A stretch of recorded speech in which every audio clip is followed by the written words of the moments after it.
부정선거론자 모스탄 이재명 대통령에 대한 완벽한 가짜 뉴스를 유포하고 다녔던 정말 악질 중의 악질입니다. 맞아요. 어떤 완벽한 가짜 뉴스를 유포하고 다녔는지 다시 한번 영상으로 보고 오겠습니다. There are even reports, for example, and this I don't think has gotten a lot of coverage, but it is said that Lee Jae-myung, as a youth, was involved in gang raping and murdering a young lady, and as a result was put in juvenile detention, and therefore was not able to attend junior high and high school. 정말 이게 정말 완벽한 숨소리조차도 이거는 완전히 맞아요. 거짓인데요. 싹 다. 이런 자가 이제 지방선거 직전 5월 28일에 한국에 들어옵니다. 왜냐 선거 앞두고 또 부정선거로 띄워야 되니까 들어와가지고 가짜뉴스 유포 혐의로 이 고발된 상태이기 때문에 네. 6월 1일에 출국 정지가 됐습니다. 근데 25일에 이제 경찰에 나가서 조사를 받았는데 진술 거부권을 썼어요. 그마저도 이전에는 계속 또 거부했었죠. 예. 출석. 그러니까 출석 거부하고 이번에 이제 처음 나갔는데 네. 본인 진술을 이제 거부하면서 변호사의 의견서를 제출을 했는데 그 내용 잠깐 좀 소개를 해주시겠습니까? 네. 형사 미성년자로 수사 기록이 작성되지 않았을 가능성이 있기 때문에 허위 사실로 단정하지 못한다. 네. 그런데 이조차도 사실이 아닙니다. 이조차도 저마저도. 실제로 이 가짜 뉴스 건과 관련해서 대한민국 사법부가 판단을 이미 내려놓은 상태거든. 그 판결문 중 일부만 소개를 해주시겠습니까? 범죄 및 수사 경력 자료 조회, 국민학교 졸업장, 일기장 내용, 해명 보도 등에 의하면 소년원 출신 소문은 허위 사실이 명백하다. 이렇게 명시를 하고 있습니다. 그렇습니다. 명백하다. 대한민국 사법부에서 이미 이거는 판단을 내렸습니다. 네. 근데 이런 자가 아직도 대한민국을 활보하면서 지금도 아무런 근거 없는 그냥 막말을 막 쏟아내고 돌아다니고 있어요. 지금도. 예, 그 장면 잠깐 좀 보고 오겠습니다. The Chinese Communist Party is bribing and threatening and blackmailing your leaders. And it is Lee Jae-myung, who was not elected by the people but stole the election, who should not only resign but should be thrown in jail. 정말 심각합니다. 아직도 이런 저러고. 자들 그리고 전환길 같은 자들 그리고 김세희 같은 자들 가짜 뉴스 이미 판명이 난 걸 알면서도 돈벌이 수단으로 계속해서 가짜 뉴스를 유포하고 돌아다녔단 말이에요. 네. 그래서 이런 건 이제 좀 근절하자 해서 정보통신망법 개정안이 만들어지게 됐고요. 네. 7월 7일부터 이제 시행이 됐습니다. 어제부로. 예, 그 뭐 간단한 사실만 좀 전달을 해주시겠습니까? 내용만. 네, 규제 대상은요. 허위 조작 불법 정보 유통 시 그리고 판결이 확정된 불법 허위 정보를 2회 유통 시 이제 규제 대상이 되고요. 가중 처벌 대상은요. 구독자 10만 명 이상 매불쇼 포함이죠. 네. 그리고 매달 조회수 10만 회 이상 요게 이제 가중 처벌 대상이고 처벌 제외 대상이 있는데 단순히 의견을 표명을 하거나 아니면 정치적 주장, 개인 간의 비공개 대화일 경우에는 처벌 제외 대상입니다. 그렇습니다. 의원님 이것 때문에 지금 아주 뭐 너무 시끄러워요 지금. 저기도 허위가 있어요. 여기도 오이가 있어요? 이 법은 형사처벌법이 아닙니다. 네.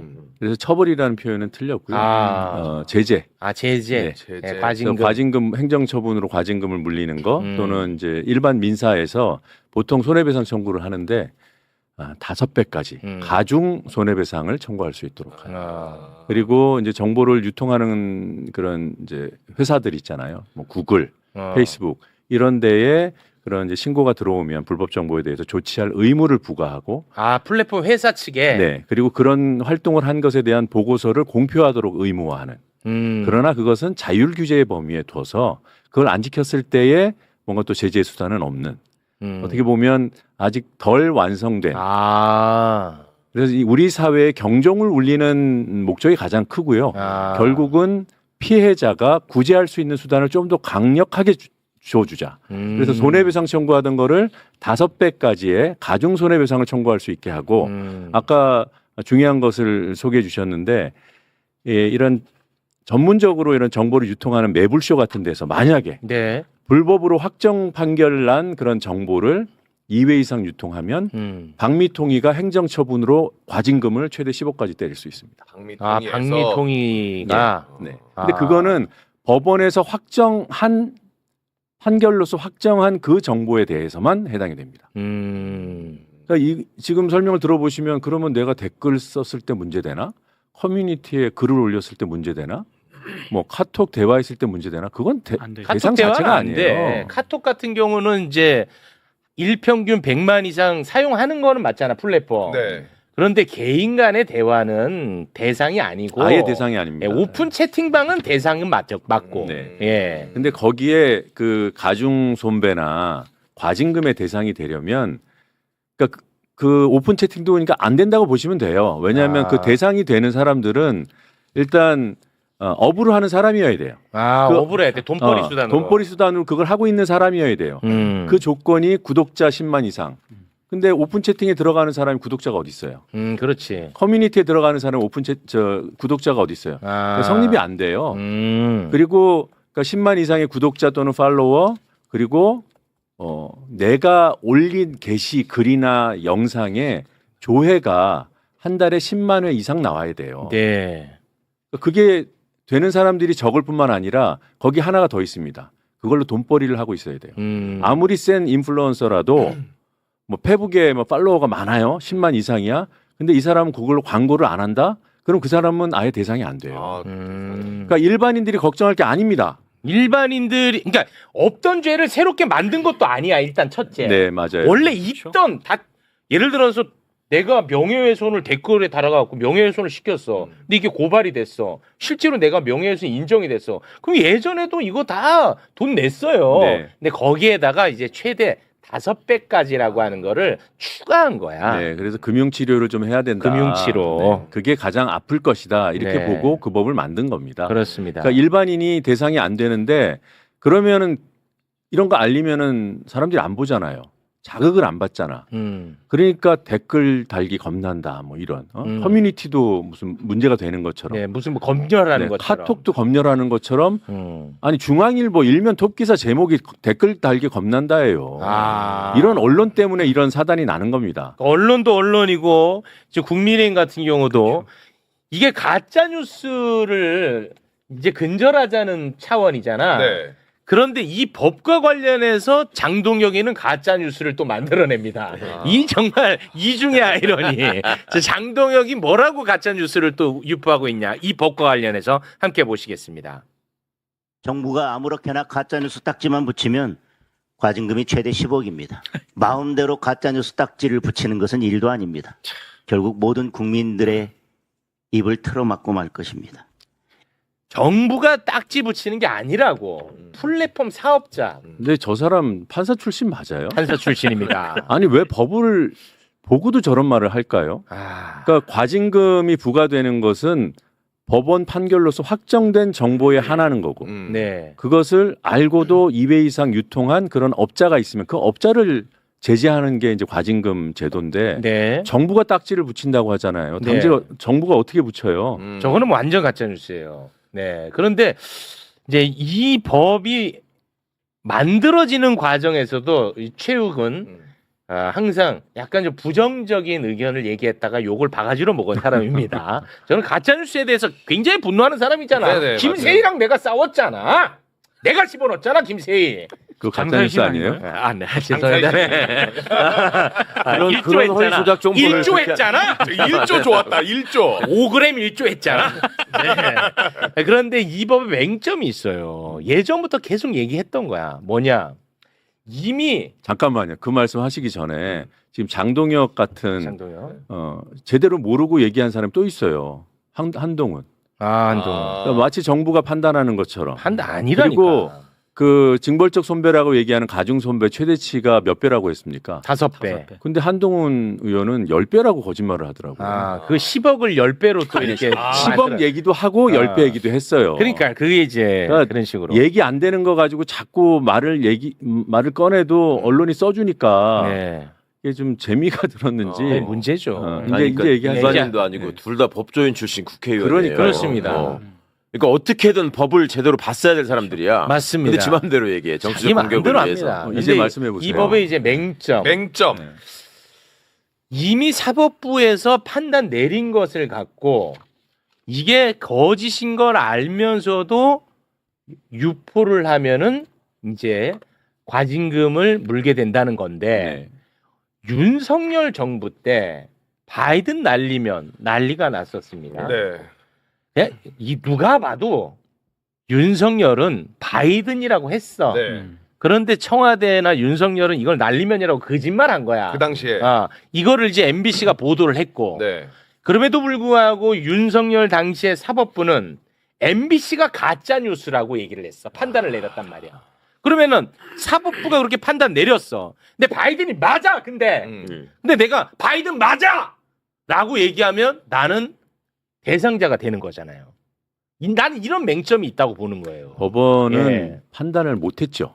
당시에 했었어요. 정정을 요구했었어요. MBC에게. 그러니까 예. 이거를 단정한 것을 정정을 요구한 거지 사실관계를 구별할 수 없다고 했습니다. 없다고 했잖아. 그러니까 그건 대상이 안 되는 거예요. 이거는 대상이 안 되는 거예요. 그럼요. 각각의 주장을 할 수 있는 나는 이렇게 들린다라고 주장하는 거예요. 아니, 그러니까 들린다고 얘기하지 않고 이건 바이든이 맞다고 얘기할 수 있어요? 아 맞다고. 그건 못 하잖아요. 그건 너무 위축 효과잖아. 근데 그건 지금 바이든이 맞잖아. 나는 그렇게 들립니다. 아니야, 라고 얘기하는 바이든이 거하고 맞아. 맞다라고 얘기하는 거 사이에 나는 끝까지 갈 거야, 바이든으로. 아니, 내가 그 정도도 판단 못하면 나는 세상에 판단할 수 있는 게 없어요. 내가 그 정도도 판단을 못하는 사람이면 내가 세상에 뭐를 판단하고 어떻게 방송해? 난 바이든 맞아요. 아니 근데 그때 당시 네. 김은혜 대변인이 날리면이라고 하기 전까지 거의 대다수 언론들이 바이든이라고 바이든이라고 보도했어요. 네, 날리면이라고 한 데는 한 군데도 없었고. 네네네. 그래서 맞다고 해도 이 법에 적용 안 된다고 저는 판단합니다. 아니 이거 그리고 공익적 법 정신에도 안 목적이기 맞고. 때문에 네. 네? 네, 맞아요. 불법소 네. 조각사유에 해당됩니다. 그렇게 그렇습니까? 얘기하는 거는. 네. 그러니까 걱정하지 마세요. 아니, 계속 맞다고 하십시오. 근데 나 이렇게 네. 좀 고발한다고 난리네. 바이든으로 들린다고 얘기를 해야지. 맞다고 했다고 지금 난리네. 근데 이 법과 관련해 가지고 너무나 잘못되고 왜곡된 가짜 뉴스가 법과 관련해서 너무 많이 돌아다녀 가지고 네. 이거는 참 진짜 좀 정리할 필요가 있을 것 같더라고요. 아까 말씀드린 대로 지금 돌아다니는 그런 위기 의식 이런 걸 다 이해하면서 설득을 해야 되는 측면은 분명히 있고요. 다만 이 위기감이 고조된 거, 자극받은 거, 유권자들이 자극받으신 거는 언론 책임이다.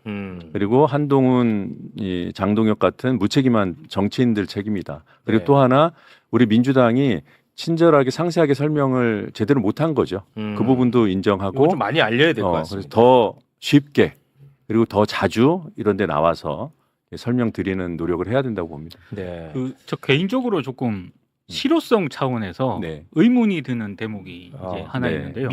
미디어 비평 전문 기자입니다. 네, 잘 알고 경청해 있습니다. 주세요. 아니 그게 아니고 어찌됐든 허위 조작 정보에 대한 1차 판단을 플랫폼 기업들이 하는 거지 않습니까? 맞습니다. 그러면 신고를 받아서 사실 확인 단체의 조력을 받을 수 있지만 그건 네. 자율의 영역이고 네. 그런 판단은 지금도 하고 있죠. 네. 네. 근데 이제 이거를 이제 기준이라든가 이런 걸 마련해 가지고 판단을 해야 되는데 네. 이게 약간 애매한 경우도 있잖아요. 그랬을 때 이 플랫폼 업체들이 판단을 제대로 할까? 그리고 만약에 애매한 그런 부분이 있으면은 본인들이 판단하기가 좀 그러니까 분명히 예전에 무슨 또 외부에다가 뭐 심사위원 꾸려가지고 그렇게 이제 판단을 맡길 텐데 이렇게 되면은 이도저도 아닌 애매한 어떤 그런 결정 같은 거를 회피 수단으로 좀 내릴 수도 있지 않을까. 우리 사회에서 합의할 수 있는 판단의 방식은 판결밖에 없어요. 예. 네. 그리고 그 이전에 어떤 시급히 피해를 차단하기 위해서 명백한 그 경우는 그 업자들이 회사에서 자기 책임으로 차단해달라고 요구하는 거잖아요. 네. 그리고 그것을 이미 하고 있어요. 어느 회사나 다 하고 있습니다. 네, 유튜브 하고 있죠. 근데 거기에서 조금 더 기준을 명확히 해달라. 그리고 그 기준과 조사 활동, 그 다음에 조치 결과를 보고해달라. 국민께. 네. 그거를 법이 요구하는 거예요. 그러니까 지금보다 나빠지는 게 없어요. 투명성 강화. 물론 더 확실하게 할 수 있는 방법이 있지 않겠냐. 있을 수 있겠죠. 근데 우리는 아직은 못 찾은 거예요. 업계가 선제적으로 노력하는 거 이미 하고 있지만 조금 더 강화해달라. 여기까지가 우리가 생각할 수 있는 최대치였고요. 그런데 결국은 판단은 누군가는 해야 되지 않을까? 행정기관이 할 것인가? 회사가 할 것인가? 아니다. 법원이 한다. 단 그러면 법원이 판결할 때까지 시간이 걸릴 거 아니에요. 그렇죠. 그런데 그 결과는 그 가해자한테 가혹해야 된다. 나쁜 짓을 한 만큼 제대로 제재를 해야 된다. 그래서 최대 5배까지 손해배상을 물리게 한 겁니다. 네. 그러니까 지금 말씀하신 건 저도 답답해요. 그게 구글이 잘할까? 네. 페이스북이 잘할까? 그런 걱정들이 있지만 그건 이미 존재하는 한계들이고 이미 벌어지고 있는 거예요. 네. 다른 방식으로 또 우려가 있습니다. 내가 올린 거 구글이 마음대로 이 그렇죠. 법 때문에 그렇습니다. 삭제해버리면 어떡해. 네. 이미 하고 있어요. 그 이번 달라지는 거 법과 없어요. 관련 없이 맞아. 네. 그렇게 해서 뭐 광고 수익도 회수해 가기도 하고 채널을 닫기도 하고 그다음에 가림 처리를 하기도 하고 다 하고 있잖아요. 이미 하고 있는 거예요. 네. 네. 그거를 조금 더 체계적으로 조금 더 합리적으로 해보자라는 거죠. 그렇습니다. 그래서 자꾸만 뭐 SNS에 이제 글도 못 쓰겠네. 이제 뭐 다른 곳으로 뭐 망명 가야겠네. 뭐 이제 그런 글들이 많은데 요거 좀 캡처하시라고 규제 대상 그 부분만 다시 좀 한번 올려주시겠습니까? 규제 대상. 네. 자, 사실이나 의견을 불특정 다수에게 전달하는 것을 업으로 하는 자. 그렇습니다. 최후. 네. 업으로 하는 자. 그러니 내가 유튜브 채널을 갖고 있다면, 그러니까 커뮤니티에 글 쓰시는 분들 나쁜 글 쓰지 마시고요, 좋은 글 많이 쓰세요. 그리고 누구 비판하고 싶으면은 충분히 비판하십시오. 네. 혐오, 조롱, 조롱은 안 들어요. 혐오, 차별, 폭력 선동 이런 거는 불법 정보이기 때문에 그건 하시면 안 돼요. 네. 하지만 풍자는 됩니다. 풍자는 돼요. 네, 풍자는 돼. 그 영역을 그 기준을 이제 결국 법원이 판단할 거기 때문에 자기 책임으로 하시면 됩니다. 지금 네. 이 법이 그걸 못하게 막는 거 아니에요. 근데 내가 유튜브를 갖고 있다, 채널을 열었다.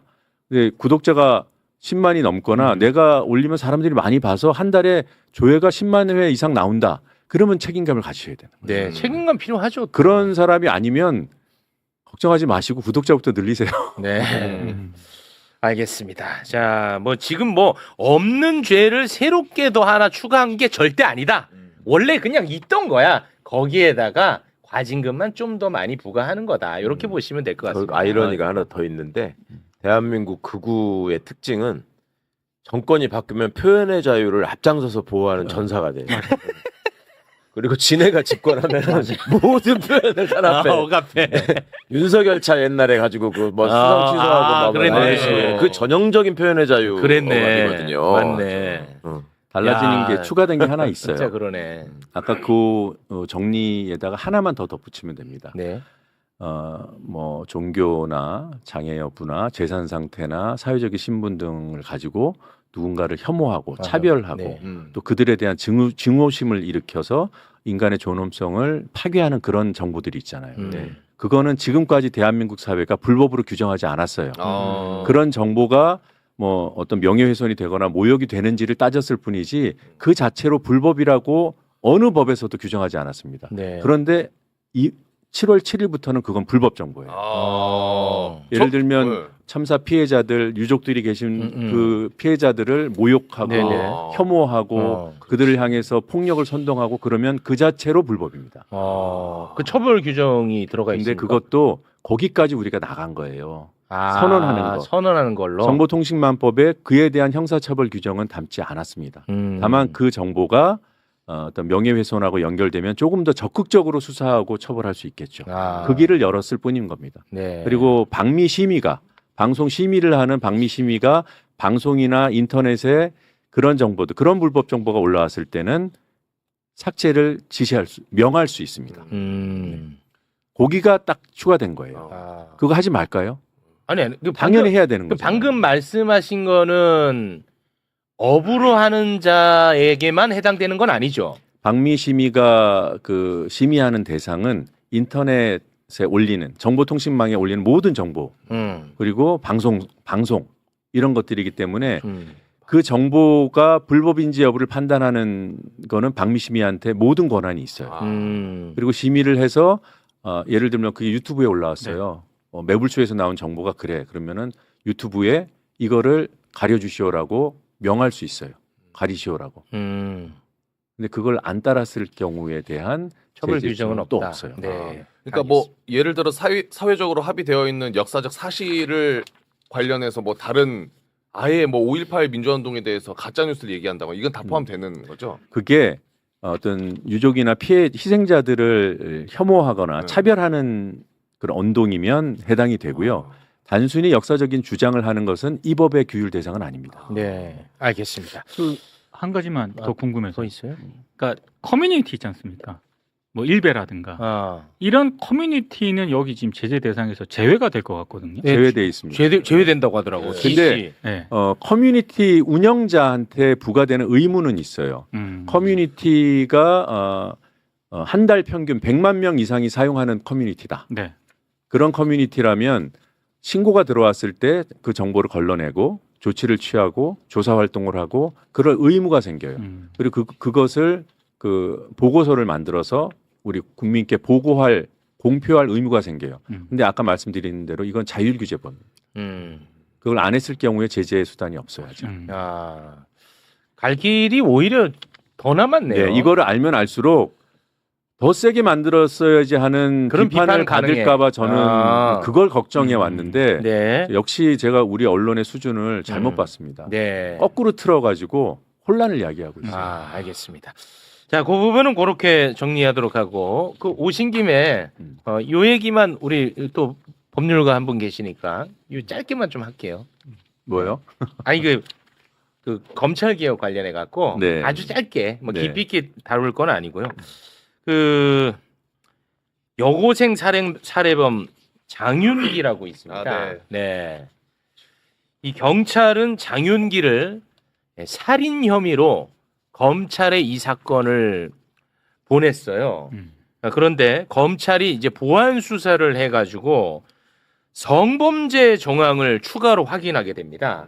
그래서 강간 등 살인 혐의를 적용을 했습니다. 근데 여기에 현직 경찰 간부인 저 장윤기의 부친이 뭐 리얼돌이라든지 이런 핵심 증거를 폐기한 증거 정황이 이제 드러나 버린 거야. 네. 그러니까 이런 경우 이거 어떻게 할 거냐. 이번에도 보안 수사 덕분에 그래도 이거를 은폐한 것들을 세상에 알릴 수 있지 않았느냐. 보안 수사는 좀 필요한 것 아니냐라고 언론 그리고 정치권에서 굉장히 강하게 요구를 하고 있거든요. 그래서 제가 예전부터 항상 말씀드리지 않았습니까? 이런 부분을 보완할 수 있는 보안 체계에 대한 논의를 더 깊게 할 때다라는 얘기를 했는데 여기에 대해서 혹시 뭐 말씀해 주실 게 네, 있을까요? 그거를 위해서 총리실 TF가 움직이고 있고 그런 대안을 마련할 것이다라고 기대했는데 지금 나온 거는 별로 없어 보여서 걱정은 됩니다만은 일단 근본적으로 이게 이제 왜 이렇게 열심히 언론에 나오는가를 저는 좀 지적하고 싶어요. 네. 그러니까 이제 우리 MC가 잘 설명하셨지만 경찰이 아예 없는 사건으로 묻어버린 게 아니란 말이지. 네.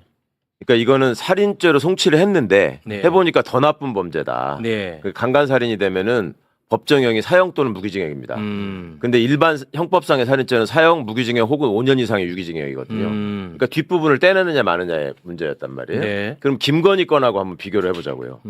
김건희 건은 송치했습니까? 그러니까 검찰이 기소했습니까? 아예 처분했죠. 아예 무혐의라 그랬잖아요. 네, 무혐의. 네. 예. 그러니까 그거하고 애초에 질적으로 다르다. 그러니까 검찰이 이걸 가지고 지금 경찰의 뭐 수사력 부족 이런 걸로 운운할 거는 좀 본인 입장을 좀 돌아봐야 된다라는 얘기를 먼저 하고 싶고 네, 검찰의 은폐와는 좀 다르다라는 차원이 말씀이고. 다른 문제다. 네. 그러니까 이제 범죄 사실 자체는 드러나 있는데 네. 여기에 이제 증거나 다른 정황들을 더 확인해 가지고 더 엄중한 처벌을 네. 할 수 있는데 축소 은폐한 거지 이게 경찰이. 축소된 거 아니냐라는 네, 축소 거지. 이건 은폐. 암장은 아니다라는 거 네. 하나가 있고 그 다음에 검찰은 김건희 건을 덮을 때 전 조직이 움직여가지고 덮었죠. 청와대 지시 받아가면서. 네. 이거는 지금 경찰은 문제가 불거지니까 본인들이 특별수사팀 만들고 감찰팀 만들어가지고 확인하고 있는 면은 있죠. 네. 물론 그 지적이 됐으니까 이루어졌지만 이런 면에서 약간의 차이는 있다는 거하고 또 하나 보안 수사권이 있어야지만 이게 밝혀지고 제대로 처벌될 수 있는 것이냐 이 문제가 이제 핵심이죠. 그게 핵심이에요. 네, 자, 네. 내가 검사야. 이게 왔어요. 네. 그래서 젊은 친구가 여고생을 살해했어. 근데 보니까 이걸 끌고 다니면서 뭘 저기를 한 것 같은데 분명히 이게 성범죄와 관련이 없을까라는 생각을 할 수밖에 없어. 네. 그러면 경찰한테 어떻게 합니까? 보안 수사 요구를 해. 이거 성범죄 부분을 확인해 봐라. 그리고 추가 증거를 수집해라라고 해. 근데 경찰이 자기 그 동료 경찰 선배의 아들이 그렇게 했으니까 그거라도 좀 빼주려는 걸로 수사를 안 해. 이런 상황이잖아요. 그렇죠. 지금. 예. 그럴 때 그러면 검찰은 저 안 하네? 그러면 손 놓고 그냥 말고 끝나는 거냐. 그거 어떻게 해야 돼요? 그런 상황에서 현행에서 예를 들어서 지금 상황에서 보안수사권이 완전히 없는 걸로 그냥 폐지됐다고 쳤을 때 내가 검사면 언론에 알리죠, 바로. 아, 언론. 그러니까 내가 공식적으로 문제를 제기하는 거예요.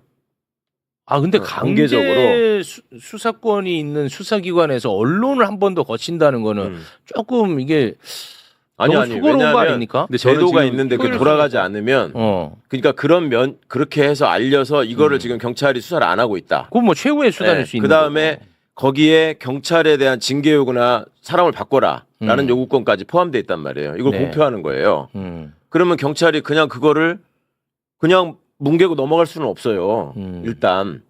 그 다음에 만에 하나 이렇게 다 했는데도 언론도 별로 반응을 안 하고 사람들도 별로 관심이 없고 그냥 넘어갔어.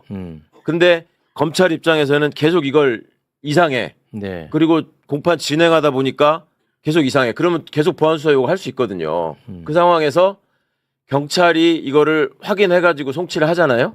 그러니까 추가로 이렇게 보내게 되면 공소장 변경을 못하면 처벌을 못하고 그냥 일반 살인죄로 소위 말해서 집행유예를 풀려날 가능성까지 생기는 건데 네. 이게 넘어오게 되면 어쨌거나 이게 확인이 되면 공소장 변경을 해가지고 성폭법상의 강간살인으로 처벌할 수 있어요. 처벌이 안 되는 게 아니라고. 지나가 버린. 네, 이렇게 아니, 이렇게 이 그게 사안을 아니고. 이렇게 봐주시면 어떻습니까? 네.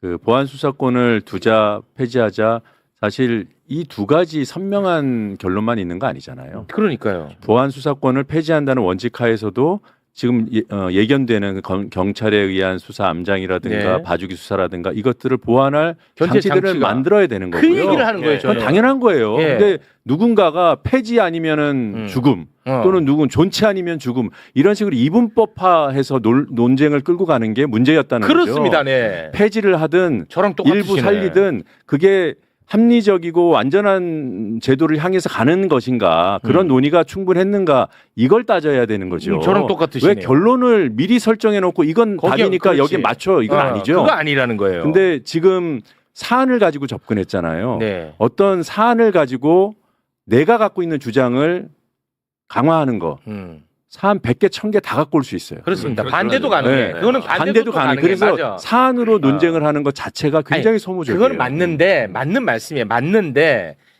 이런 사안이 이해를 높이는 데는 이게 어떻게 보면은 효율적이란 말이에요. 그리고 현실이고. 네, 그러니까 그래서 이런 거를 막는 견제 장치가 무엇이냐? 왜 이 얘기를 안 하느냐는 지적이에요. 그걸 정부에서 정부 TF에서 논의해왔고요. 아, 존재는 해요. 그 기간이 존재해요. 지금 정부안을 왜 안 낸다고 하냐면 이런 걸로 비판도 있고 논쟁이 있잖아요. 네. 근데 준비했던 시간이 있고 그 그렇죠. 자료들이 있습니다. 음. 우리 당 TF가 그걸 넘겨받지 않을 이유가 없어요.